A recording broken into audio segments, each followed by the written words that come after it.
And a lot of times when we told people Centonomy is 10 years old, they're like, really? I thought it was 4 years old, 5 years old. It's back to what we've been hearing today. There was a lot of the first 5 years doing things that nobody is hearing about for the next 5 years to happen.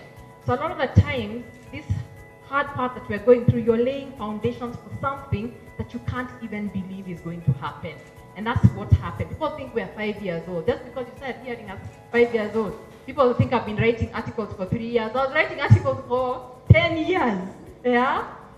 So where do I start? When I was thinking about what do I start talking about during this, these are just one of the many conversations I have about the 10 years. Because even me sometimes had to remember what are all the lessons. You have to go back and remember, oh yeah, when I was rejected by that client, what did we do? But I went for lunch with one of my colleagues recently called Wendy. Wendy is our youth manager and she also runs our Career Hub program. And she reminded me in 2016 how I came to the office and I asked people, are we going to roll over and die? You know how you're supposed to, you're the founder, you're supposed to enter your office and give a great Martin Luther King speech of I have a dream. Yeah, mine was, are we going to roll over and die? Yeah, that was my statement, very short and precise.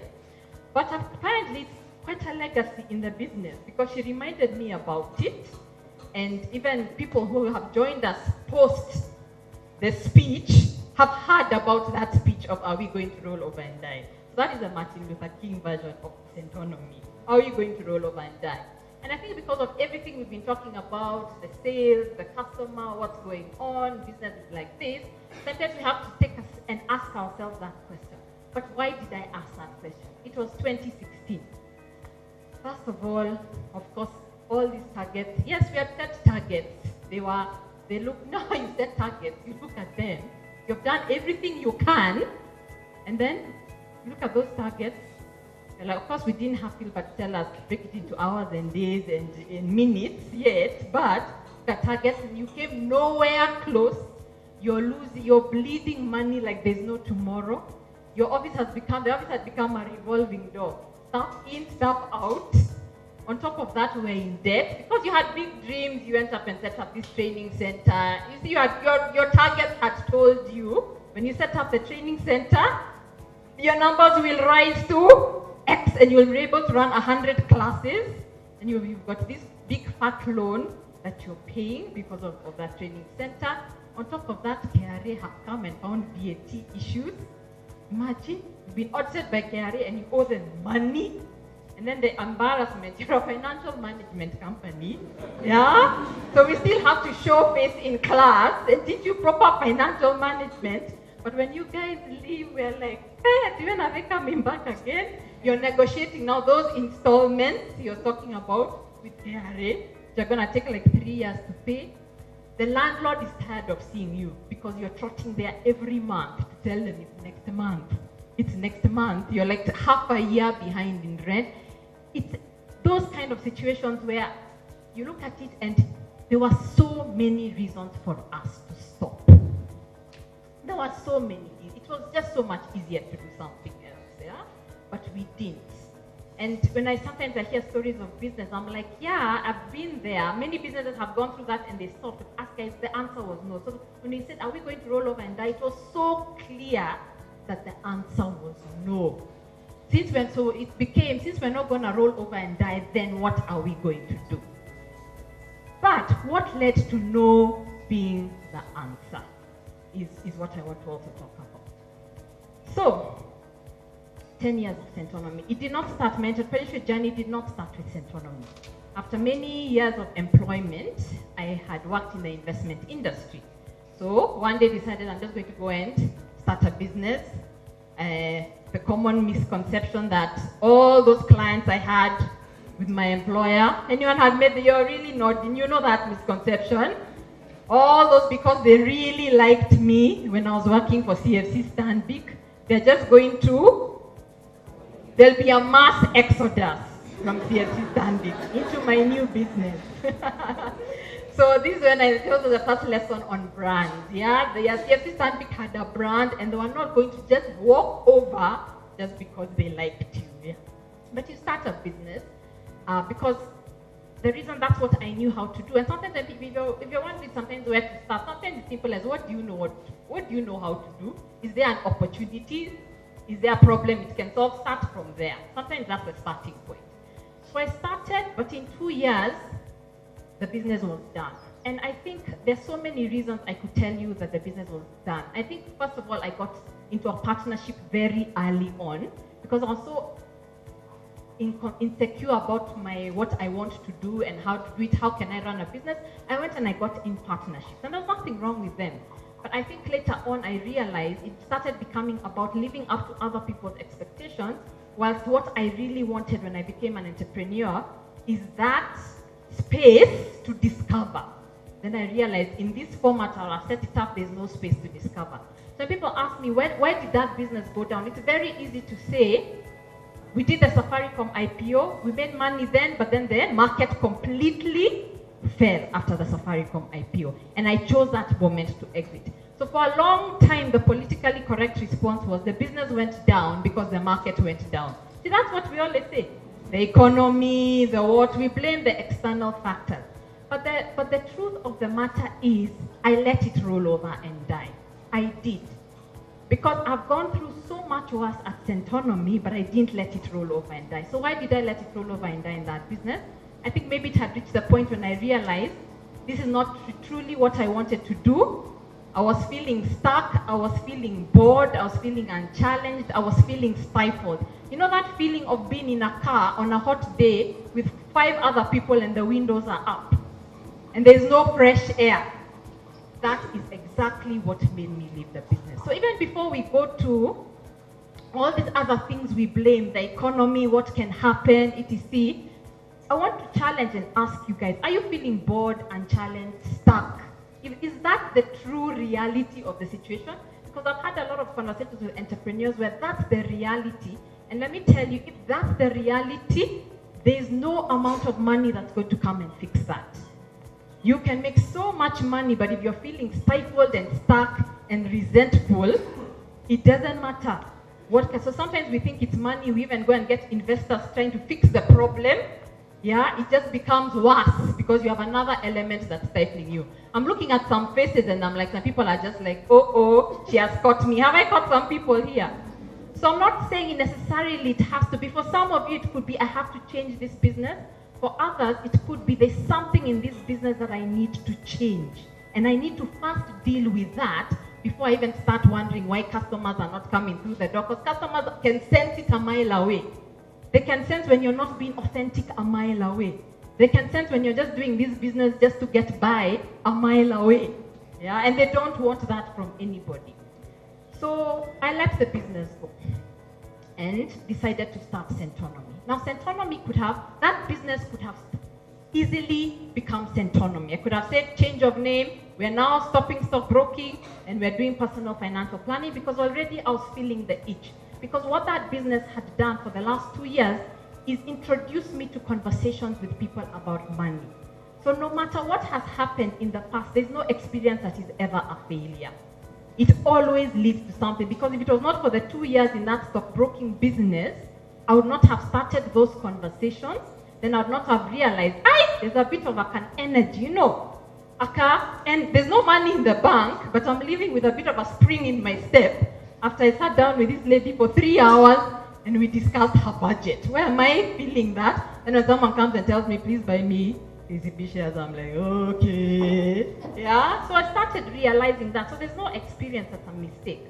But I did not take that infrastructure into Centonomy because I needed a blank sheet of paper. And sometimes I think we all need that, a blank sheet of paper, because sometimes when we don't have a blank sheet of paper, we are carrying too much baggage and trying to make that baggage something new. So sometimes we need to say, do I need a blank sheet of paper to start designing this without the budget? So Centonomy starts. Now, there's no resources to start Centonomy. Absolutely no resources to start Centonomy. So all I'm using is my head. All I'm using is conversations. All I'm using is books I have read. Yeah, this was even pre-YouTube, where everything's on YouTube. It was books I have read on money. All I'm using is somehow I've gone out of my way to have conversations with people about money. have said, I so and so is wealthy, can I find them? And just nothing. All we're doing is having a conversation. So even when you're trying to sell, sometimes maybe don't start with the selling, just start by saying that can I have a conversation? Because immediately you tell someone, I'm here to meet you to sell mangoes, they already are defensive. Yeah, but if you're like, I'm here to have a conversation about your mango likes and dislikes, and I'm not selling anything, they really, really open up. So I just started having those conversations and started getting clients one by one. So Centonomy started with, I get one client and I go and build a personal financial plan for them. This is where I learned your most important lessons come during your most trying times. Yeah. See, I'm telling you all the things that have led to 2016 being, we are not going to roll over and die. Remember that. So, I was in the worst financial state of my life. First of all, I'm already feeling like a failure, so the imposter syndrome is on a high, yeah? So I failed in one business, I have no money, I have all these assets and investments, even these shares I'm talking about that I know so much about, I have zero, because I've had to sell all my shares. Yet, I'm meeting you to plan your money. And let me just take it and tell you about the situation. It was, the client has told me I meet them in Langata. Fuel in car. E means 2 kilometers, 3 kilometers. That's how I'm calculating. What does E in my car mean? Google, E install it. What does E install? Like I drive a fuel efficient car. CE, yo, it's rando, it can go 3 kms. So we can reach Capital, we can reach Uchumi on Langata Road. That is how. And you're like, oh please, can they pay their 5,000 bob consultancy fee in cash immediately today? Because if not, they will just leave me at the parking lot, wondering how I'm going to get home. Yet, I am sitting down and helping and having a serious conversation about your investments, your plan, how you're going to educate your kids. Even some will even have imaginary kids. They've not had kids, so we're calling their children K1, K2, because I'm planning for them in advance. Sometimes I'm meeting people and I'm looking at their salary and I'm just like, if you just give me a tenth of that. A tenth, 1/10 of that. Hinder my ability to help somebody else plan their money.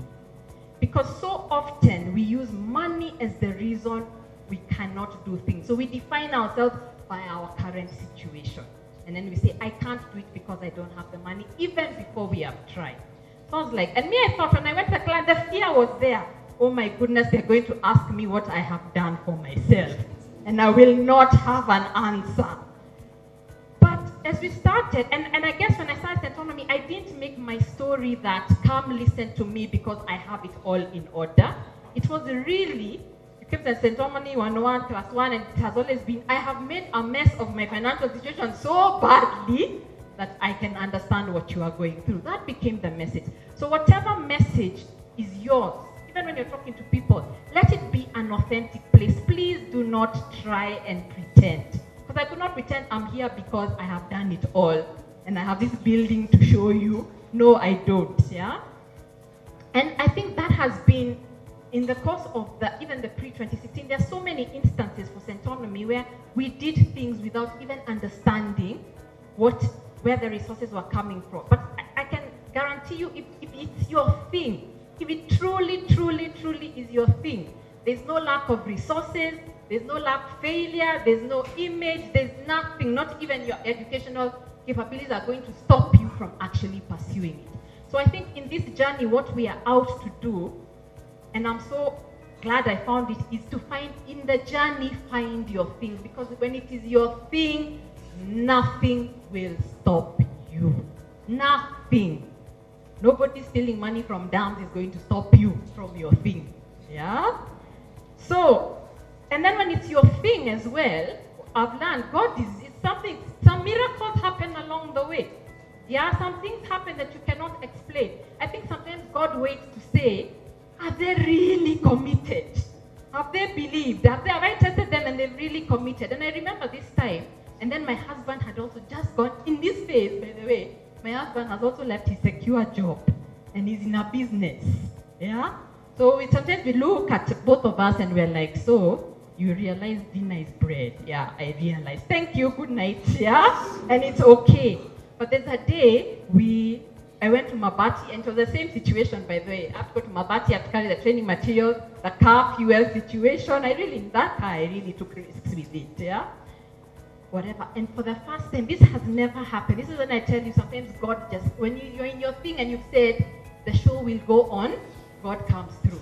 I get to this training, it's a 4-day training we've been given by Mabati Rolling Mills. Let me tell you guys, this has never, ever, ever happened again. Ever in the 10 years, it has happened once. I get there, and even before we start the training, the HR manager comes and calls me and says, come and sign for your check. What? Then, that was miracle. Never, it has never happened. We have not started the training. Come and sign for your check. Me, I'm just like, oh dear, getting home. What? Might be an issue. I'll just leave the car here. Yeah? Then, I say, go and look at the check. Guess what? It's the same bank as our bank. Why? I called somebody. I called the right. They come and pick this check now and go and bank it. Well, I'm training, the cash is clearing. I called my husband. I'm like, hey, I think we have food. We can even go to Java for dinner. We have some money. Elect bills are okay. Yeah? The client has paid. Yeah? And honestly, it's one of those things. It's a miracle. It has never, ever happened again. But there's so many things we've done along the way that we didn't completely know how it's going to end. When we started Centonomy 101, because in 2012 we now moved from, instead of how can we achieve, we've tested it, how can we achieve more impact with this? So it became the rationale. And sometimes as you go along your journey, it even informs your customer, and what they're telling you informs your business model. So it changed from, instead of spending 1 hour with, or 2 hours with one person, is there a way we can spend the same 2 hours? Because I've done enough one-on-ones to now tell me they are all fundamentally asking the same question. Yeah? Can I spend that 2 hours? There's return on money, but there's also return on time. Yeah? Can I spend the same 2 hours with 10 people? So in 2012, we changed the model and it became Centonomy 101, where we do week by week the classes. So when we started it, I think I had enough material I could pull off maybe half the course. But there was a part of the course, and you see, it's not about you and what you know, it's about what your customer wants. Yeah? So if it was just about me, Centonomy 101 would have been about budget, it would have been about debt, it would have been about creating a financial plan, and yeah, because of my lessons in life, living abundantly. But is that all customers want when they come to the money? No, they want to learn about shares. They want to learn, I could pull off shares, but they want to learn about bonds, they want to learn about property, they want to learn about estate planning, they want to learn about tax. Things that I could not fake, that I know. Yeah, I couldn't turn up and say I'm the tax expert. Clearly from my story, you could tell I'm not the tax expert, yeah? But we put together the program and it included all that, and I was like, dear God, at least we have 10 weeks. The class was 10 weeks then to figure out. We had at least the first 5 weeks. So along the way, I'm like, who's going to teach these other classes? So you start remembering, oh, when I was working, there was this guy who was really good in bonds. I call him, hey, will you teach? Sometimes the answer is no, I will not. Then you call the next guy, yeah? And some people, they actually say, okay, let me have a chat with you, I'll try it out. Our tax trainer, who today still teaches tax, I met him in the lift on the way to the class, on the day of the class. Because just before the class, in fact, I was even starting to read tax to see what can I pull off for this class. And I get an email because, again, the articles. So I think when you're in business, do a lot of things because you never know what will come back to you, yeah? There's the articles I'm writing. So I read your article and I was like, hey, I can see there you're working for Deloitte. What do you do? Tax. Then I sold him. That is like, yeah, I can. Can we meet? Because like I don't have time. I can only meet Saturday. I was like, the class is actually on Saturday. Can you prepare something? He's like, okay. So we met in the lift at 8 a.m. that morning. Hi, Waceke. And you, Paul? Oh, hi. Nice to meet you. Your class starts in 1 hour. We can have a chat. So there are things that just happen along the way. You will hire sometimes and you don't know how you're paying people to hire. And let me tell you what's driving you to hire. It's partly instinct and it's partly vision.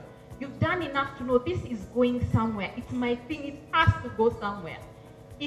back to what you were asking, it's also that page of, yes, you can't afford to hire, but you need it. And for me, I got to a point where like, I've got to be out marketing. And because I'm doing that, the admin side is falling apart. The follow-ups, making sure people get into class well, it is going to fall apart if I try and do everything. So let me get somebody in to actually do it, yeah? And you know what I've learned along the way? Delayed salaries don't kill anybody.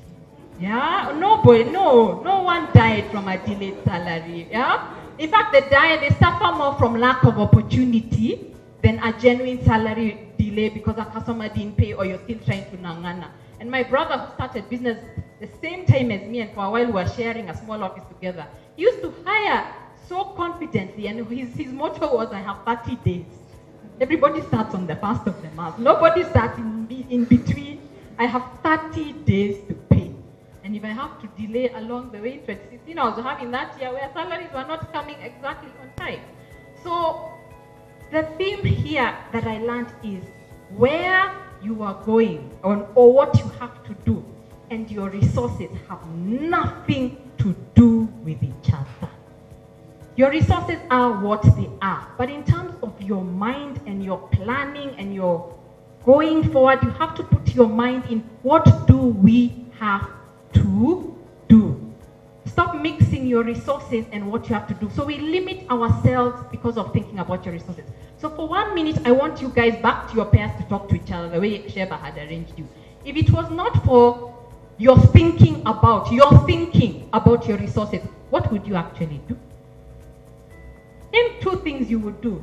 If you are not, I don't have time, I don't have people, I don't have ideas, I don't have networks. If all that was not in your head, what would you actually do? You can have a conversation with each other. The person sitting next to you. It is out there. There is enough. Sometimes we just have to find it.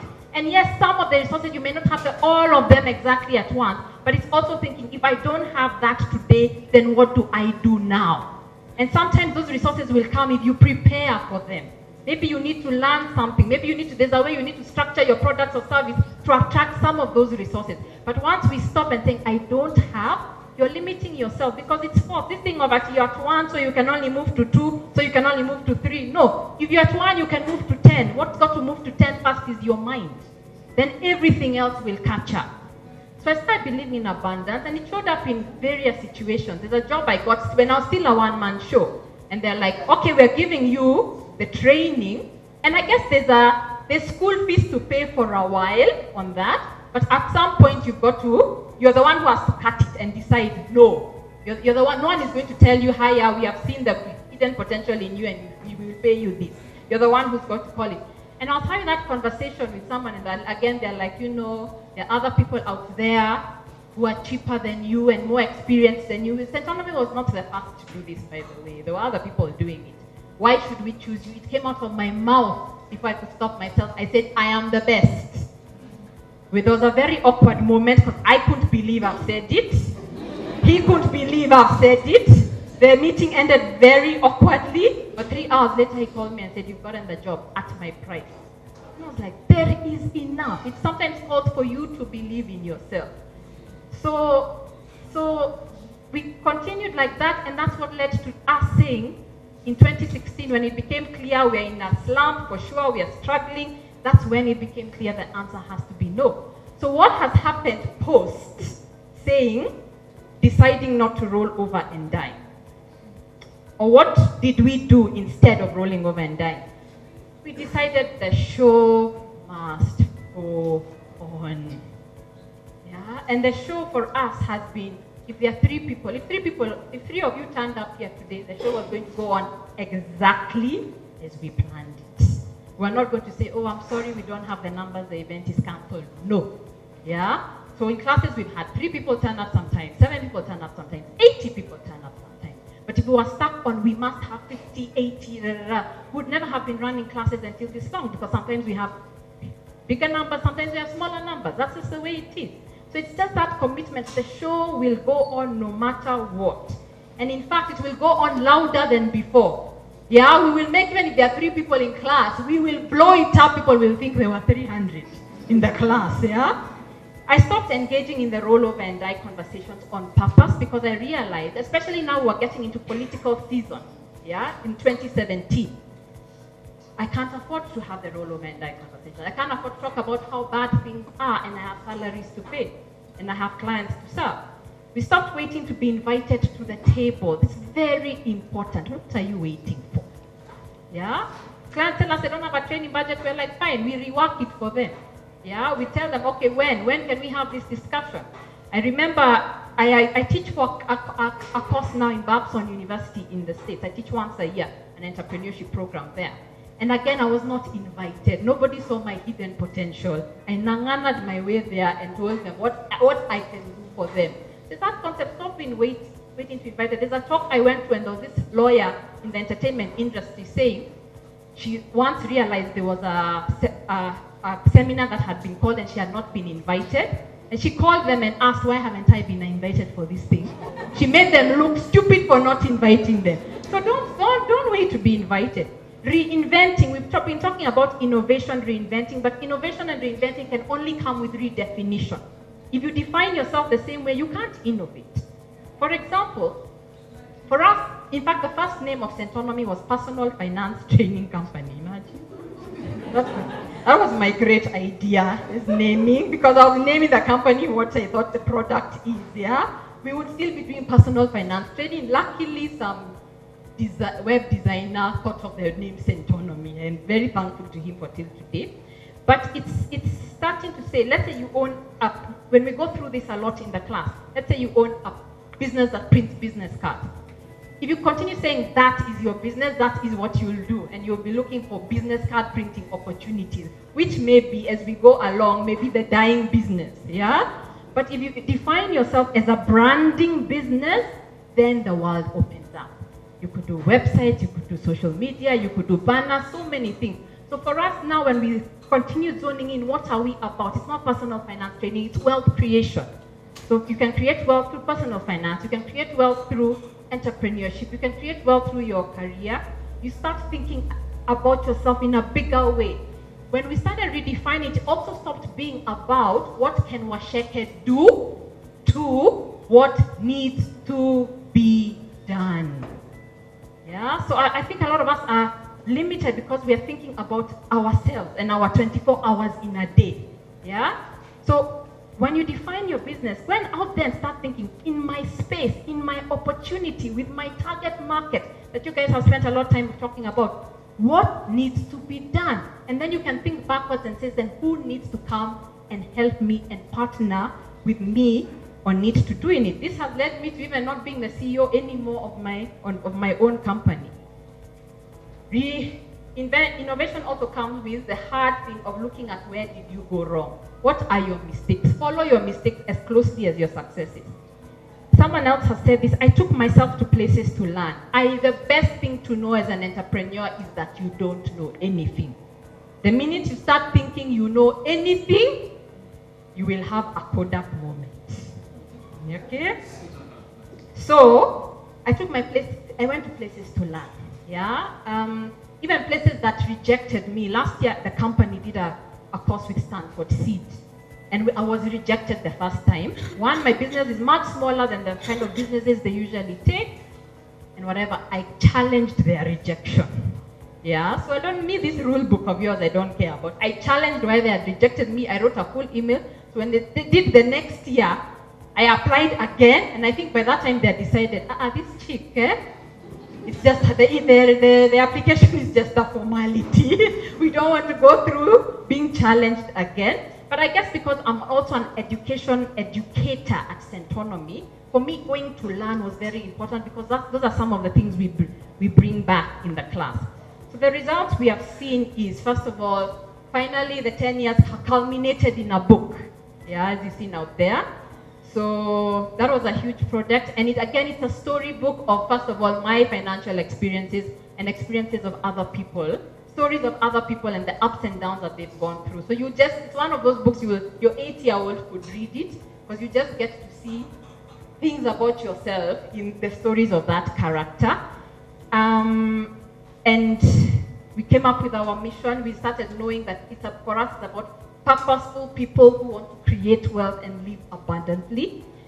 Through this, over 150,000 people have now been trained through Centonomy. 150,000, yeah. In a face-to-face platform, our digital platforms have now reached the millions, and we still feel we've only scratched the surface. But I guess the two biggest things, first of all, places of pride for me, first of all, are the team that has come to support this confused woman in this journey. Yeah? I've just seen people willing to partner, willing to dedicate their time, willing to dedicate their life to this mission. People I thought would never come on board. I have colleagues, we have full-time people who work with us, 15, another 15 people have come through. We have about 20 to 25 part-time trainers. And even people who have stood by us even in those tough moments. In some of those tough moments, we told our trainer, by the way, I cannot pay you, but it's you who needs to be calm because I cannot drop the quality of the program, yeah? So it's you. And they've come and they've understood, yeah? The highlight is that the transformation in people. We've seen people, I think you guys have met a lot of people today, but let me just name 3 other people. We've seen people like Jacqueline, who is a lawyer, who came. She's a lawyer and she was figuring out, should I start a business, should I not start a business? In the class, she came and figured out how to change her mind from being a lawyer to be able to start a firm. You know, being a professional and starting a business in a profession is 2 entirely different things. Now she tells us her clients are multinationals, her clients are parastatals.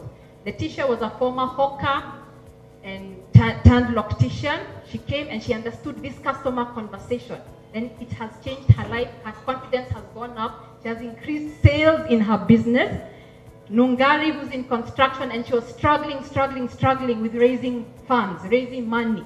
She came and we have a lot of classes about raising money and working capital. And the facilitators helped her structure something where she found capital at the business. To Wendy, who I told you is the one who reminded me about this speech, who at 26 years old walked into the office and said, yeah, I took the lessons you guys gave in class. Not only have I bought a piece of land, but I am going on a Euro tour. Even me, I looked at her and my jaw dropped. 26 and you're going on a Euro tour to 10 countries. My jaw dropped. Yeah, I'm using what you're teaching in class. I was like, for me, I'm so proud when the students become the teachers. Yeah, so every time a student says, and I'm like, my goodness, they're doing better than me, I am so happy. So I guess as Centonomy, what we just give you is that blank sheet of paper that I'm talking about. So whether you need to deal with yourself, your fear, your mindset, whether you're feeling stuck and you need to deal with the strategy or business plan of your business, how to talk to your customer, how to manage money, it's that blank sheet of paper, and then equip you with the experiences that people who come and teach have done, as well as the tools to do them. And I tell this story of mine not because I think I'm anything special. I do not. I just believe great businesses are meant to be the norm, not the exception. And a great business is one that has impact to you, and you decide what impact you want it to have to you. What's in it for you, yeah? Is it money, is it time, is it freedom? Has impact to others and is sustainable. But I just hope that in telling my story, you will go back and realize you have a story of your own to tell. Yeah, because it's through exactly what you have gone through is what will get you through. What you have gone through is what will get you through.